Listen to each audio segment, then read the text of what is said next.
মুদ্রা সার কথা হচ্ছে সিপিআইএমকে মজবুত করা এক, তারপরে সিপিআইএমের নেতৃত্বে বাম ফ্রন্টকে সংহত করা, তার ঐক্যকে দৃঢ় করা, তার উপর দাঁড়িয়ে হচ্ছে বাম ফ্রন্টের বাইরে যে বাম ব্যক্তি দল গোষ্ঠী আছে তাদেরকেও সমবেত করা। গত কয়েকদিন ধরে প্রতিকুল রহমানের দলবদল নিয়ে আলোচনা সমালোচনা চলছে, যাকে সামনে রেখে এক প্রস্তাব বৈঠকও সেরে ফেলেছে সিপিএম।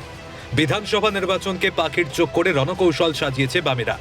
সাংবাদিক বৈঠকে সিপিআইএমের রাজ্য কমিটির সম্পাদক মোহাম্মদ সেলিম বলেন, বৈঠকের মূল উদ্দেশ্য হল সিপিআইএমকে মজবুত করা, সিপিআইএমের নেতৃত্বে বামফ্রন্টকে সংহত করা ও তার ঐক্যকে দৃঢ় করা, পাশাপাশি বামমনস্ক দলগুলিকেও সমবেত করা, শিক্ষা শিল্প সংস্কৃতি ও ঐতিহ্যকে রক্ষা করতে এবং মন্দির মসজিদের রাজনীতি ও ধর্মে ধর্মে বিভাজনের হাত থেকে বাংলাকে বাঁচাতে বামপন্থার পুনরুত্থান দরকার।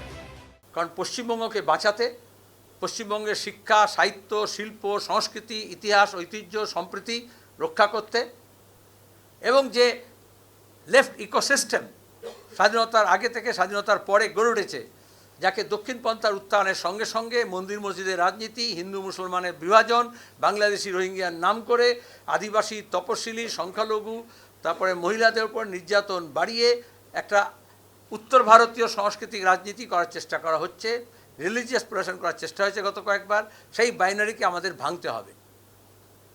বাংলাকে বাঁচাতে হলে বামপন্থার পুনরুত্থান দরকার, সেই লক্ষ্যে আমরা কাজ করছি। শ্রমজীবী থেকে কৃষক প্রতিটি শ্রেণীর মানুষকে এক করার চেষ্টা চলছে।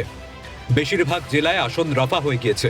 সিপিএম কোন কোন আসনে লড়বে এবং শরিক ও সহযোগী দলগুলি কোন আসনে লড়বে তা ইতিমধ্যেই ঠিক হয়ে গিয়েছে। বাকি 7% কাজও দ্রুত সম্পন্ন হবে বলে জানিয়েছেন রাজ্য কমিটির সম্পাদক মোহাম্মদ সেলিম। আমাদের যে শ্রেণী সংগঠন, শ্রমজীবী মানুষ, খেটে খাওয়া মানুষ, কৃষক, ক্ষেতমজুর, বস্তিবাসী, এই সবাইকে আমরা জড়ো করার চেষ্টা করছি। বাম ফ্রন্টের বাইরে যে বাম দলগুলো আছে তাদের সঙ্গে আমরা সাফল্যের সঙ্গে কথাবার্তা চালাচ্ছি। রাজ্যে পালা বদলের পর ক্রমশ ক্ষয়িষ্ণু হয়েছে সিপিএম তথা বামফ্রন্ট। তার সাক্ষী একের পর এক নির্বাচন। এখন সর্বশক্তি দিয়ে ঘুরে দাঁড়ানোর চেষ্টা করছে বামেরা। হারানো জমি পুনরুদ্ধারের জন্য মরিয়া, ফল ভবিষ্যতের গর্ভে। ক্যামেরা সুরজিৎ প্রামাণিকের সঙ্গে দীপাঞ্জনা সাহের রিপোর্ট, ক্যালকাটা নিউজ।